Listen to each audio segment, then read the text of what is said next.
Hello all, I am Rakhi. Welcome to my channel Dearest Chemistry. पिछले video में हमने radicals के concept को समझा था। आज हम इसके आगे के कॉन्सेप्ट को समझेंगे। मेरे पिछले वीडियो का लिंक डिस्क्रिप्शन में दिया है।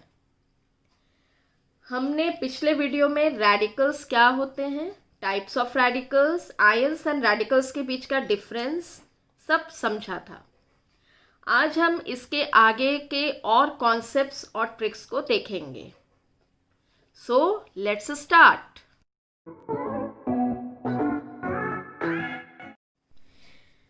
Radicals part 2।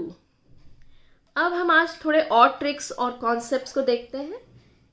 जहां भी आपको किसी भी रेडिकल में सफिक्स एट मिले या आइट मिले तो आप समझ जाइएगा कि उन रेडिकल्स में ऑक्सीजन जुड़ा हुआ है। ओके, जैसे सल्फेट है, नाइट्रेट है, सब में ऑक्सीजन जुड़ा हुआ है, फॉस्फेट है। अब हमें ये तो पता है कि ये रेडिकल्स का फॉर्मूला और चार्ज कैसे आया, मैंने ये पिछले वीडियो में आपको बताया है। अब हम आगे और देखते हैं। 8 से 8 आने के सफ़र में एक ऑक्सीजन कम हो जाता है, तो 8 से 8 आएंगे तो एक ऑक्सीजन आपको कम कर देना है। तो सल्फेट से आप सल्फाइट पर आए, एक ऑक्सीजन कम किया, SO3 हो गया। नाइट्रेट से नाइट्राइट, एक ऑक्सीजन कम हो गया। फॉस्फेट से फॉस्फाइट, एक ऑक्सीजन कम हो गया। तो आपको ये इस ट्रिक से याद रखना है। आपने वोवेल्स पढ़ा होगा, जिनको हम हिंदी में स्वर बोलते हैं, AOI। ये 3 वोवेल्स याद रखना है। ए के पास ऑक्सीजन एक ज़्यादा होता है और जैसे हम आई पर आते हैं, आइट पर, एक ऑक्सीजन कम हो जाता है। ठीक है, अब हम दूसरे ट्रिक पर बढ़ रहे हैं। ये है सल्फ्यूरिक एसिड H2SO4। इससे अगर मैंने एक हाइड्रोजन अलग किया, अगर ये एक हाइड्रोजन अलग हो जाए तो हमें क्या मिलता है, हाइड्रोजन सल्फेट। और क्योंकि एक हाइड्रोजन अलग हुआ है इसलिए एक नेगेटिव चार्ज आएगा। इसे हम बाइसल्फेट भी कहते हैं। और एक हाइड्रोजन हटाया, अलग हुआ, तो बना सल्फेट SO4 2-। एक ऑक्सीजन जब भी हम एसिड्स में कम करते हैं, सिमिलर एसिड्स में, जैसे ये सल्फ्यूरिक एसिड है, ये सल्फ्यूरस एसिड है, हायर ऑक्सीजन होने के कारण, हायर है तो आई फॉर आई है ना, सेकेंड लेटर हायर में, तो हमेशा जब ज़्यादा ऑक्सीजन है तो इक आ जाएगा। जब कम ऑक्सीजन हो जाएंगे, लोअर ऑक्सीजन, कम हो गया ऑक्सीजन, तो अस सफिक्स आएगा। हमको ये याद रखना है। ठीक है, तो सल्फ्यूरिक H2SO4 दिया है और H2SO3, तो आपको समझ जाना है H2SO4 सल्फ्यूरिक एसिड होगा और H2SO4 SO3 सल्फ्यूरस एसिड होगा। सल्फ्यूरस एसिड से एक हाइड्रोजन अलग हुआ तो हमें मिला हाइड्रोजन सल्फाइट, और इसे हम बाइसल्फाइट भी कह सकते हैं। क्योंकि इसमें एक हाइड्रोजन अलग हुआ इसलिए एक नेगेटिव चार्ज।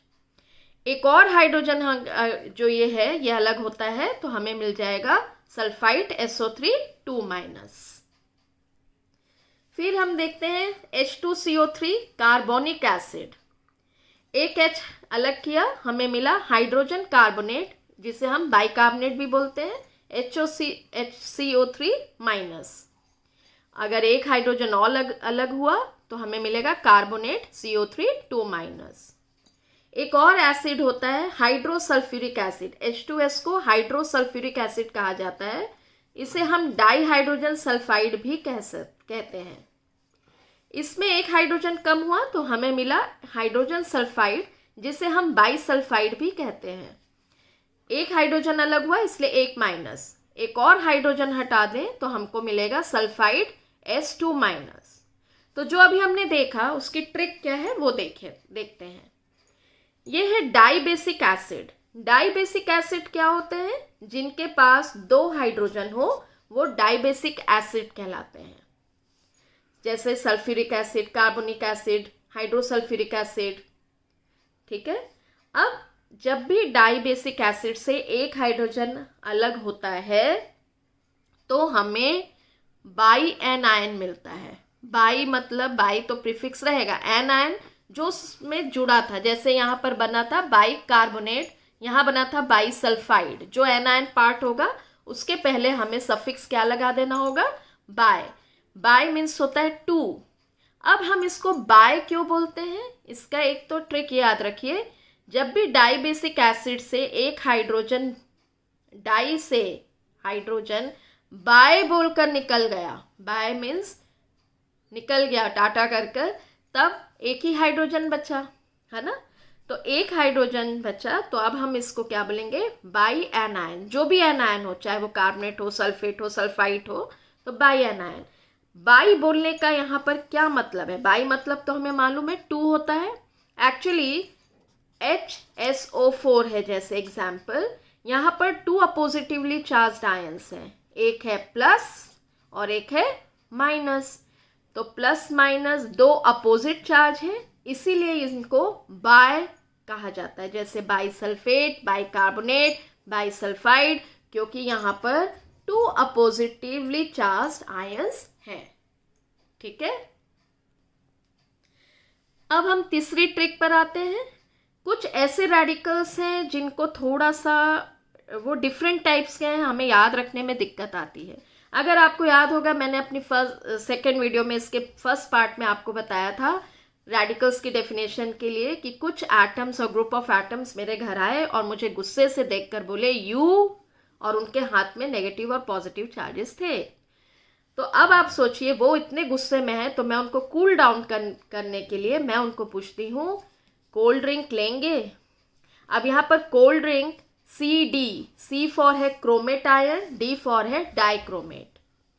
क्रोमेट देखिए, मैंने अभी आपको बताया 8 और 8 कब आएगा, जब भी ऑक्सीजन जुड़ा हो। तो क्रोमियम, क्रोमेट से क्रोमियम आपको ध्यान रहेगा, क्रोमियम में Cr रहेगा ही, ऑक्सीजन। अब आपको यहाँ पर 4 ऑक्सीजन लगाना है, क्रोमेट। और डाइक्रोमेट में क्या होगा कि डाई मतलब 2 क्रोमियम हो गए, तो आपको Cr2 लिखना है। अब आपको O7 कैसे याद रहे, तो क्रोमेट में 4 + 1, यहाँ कुछ नहीं है मतलब 1 है, 4 + 1 5, 5 + 2 7, तो यहाँ O7 आएगा।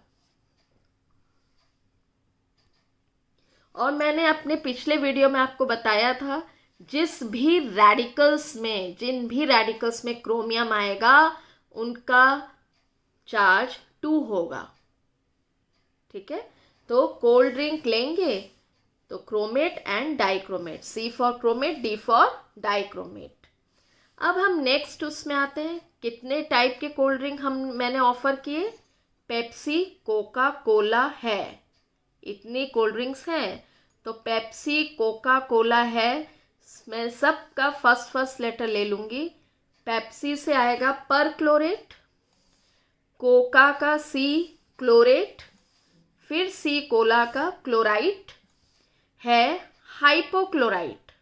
देखिए, मैंने बताया था पिछले ट्रिक में कि जहाँ भी क्लोरीन होता है, जिन भी रेडिकल्स में, उनके ऊपर 1 चार्ज आता है। तो यहाँ पर सब में 1 चार्ज होगा, हमको ध्यान रखने की जरूरत नहीं है, सब में 1 चार्ज आ रहा है। क्या हो रहा है, पर क्लोरेट, क्लोरेट, क्लोराइट, हाइपोक्लोराइट, एक एक ऑक्सीजन हम कम करते जा रहे हैं। अब मुझे ये कैसे ध्यान रहे कि पर क्लोरेट में 4 ऑक्सीजन है, क्योंकि मैंने यहाँ 4 वर्ड्स की आपको बताया है, पेप्सी, कोका कोला है, 4 वर्ड्स हैं, तो 4 पहले में 4 ऑक्सीजन लगाना, फिर तो हमको ध्यान रहेगा कि एक एक ऑक्सीजन कम करता जाना है। ठीक है, नेक्स्ट आता है, जो एटम्स और ग्रुप ऑफ एटम्स आए थे जिनको मैंने ये कोल्ड ड्रिंक ऑफर की, उन्होंने बोला पर मैंने 3 बोरी आलू की मिठाई खा ली है। पर मैंने, PM, P मतलब यहाँ है पर मैग्नेट, मैंने मैग्नेट। ठीक है, मैग्नेट, पर मैग्नेट में और मैग्नेट में दोनों में ऑक्सीजन 4 ही होते हैं। सिर्फ चार्ज का पर मतलब यहाँ पर 1 से याद रखिएगा आप, पर मतलब 1 होता है, बोलते हैं ना पर पर्सन, हर एक पर्सन का, तो पर मतलब 1 है। तो ऑब्वियसली अगर पर में 1 आ रहा है चार्ज, तो मैग्नेट में कितना आएगा, 2-। ठीक है, फिर हम नेक्स्ट आते हैं, उसने बोला, अगले ने जो गुस्से से आया था, पर मैंने 3 बोरी, ये बोरी का है यहाँ पर बोरेट, BO3 तीन है ना, तो बोरॉन के साथ 3 ऑक्सीजन जुड़े हुए हैं, 3 बोरी, एक चार्ज कम कर दीजिए। तो 3 बोरी से हमको याद रखना है कि यहाँ 3 ऑक्सीजन आएंगे, बोरी बोरॉन है, एक चार्ज आपको कम कर देना है, ठीक है। आलू, आलू मतलब एल्यूमिनियम, कितनी, 3 बोरी आलू की, तो आलू में भी 3 याद रखिएगा, आलू ALU, तो 3 AlO3, एक चार्ज कम कर दीजिए। मिठाई खा ली है, मिठाई मतलब मेटा एल्यूमिनेट, तो आपको मेटा एल्यूमिनेट में एक चार्ज भी मिटा देना है और एक ऑक्सीजन भी मिटा देना है। तो ये मिटा से याद रखिएगा, मिठाई से एक ऑक्सीजन भी मिटा दीजिएगा, मतलब एक ऑक्सीजन कम कर दीजिएगा और एक चार्ज भी कम कर दीजिएगा। फिर नेक्स्ट हम आते हैं सिलिकेट। सिलिकेट सिलिकॉन, कितने ऑक्सीजन जुड़ेंगे इसमें, 3 ऑक्सीजन से एक चार्ज हमको कम करना है। थायोसल्फेट, थायो वर्ड होता है यूज सल्फर के लिए, सल्फेट हम कैसे लिखते हैं, SO4 2-, तो -2- तो यही रहेगा। थायोसल्फेट में आपको एक सल्फर बढ़ा देना है। अब जब आपने एक सल्फर बढ़ाया तो एक ऑक्सीजन कम कर दीजिए, तो थायोसल्फेट हो गया H2O3 विथ 2-। एक होता है स्टैनेट, स्टैनेट होता है SnO3 2-। ठीक है, अब ये तीनों ही सब S से स्टार्ट हो रहे हैं, हम देख रहे हैं, भले वो स्टैनिक है, टीन है, ये सिलिकेट है, लेकिन जहां भी मैंने जो देखा है S रहेगा वहां हमको ध्यान रखना है 2- ही चार्ज लगाना है। ठीक है, अब लेकिन मैं ग्रुप ऑफ रेडिकल्स के बारे में बात कर, मतलब polyatomic, I am not talking about single, मैंने सिंगल के बारे में नहीं बोला यहाँ।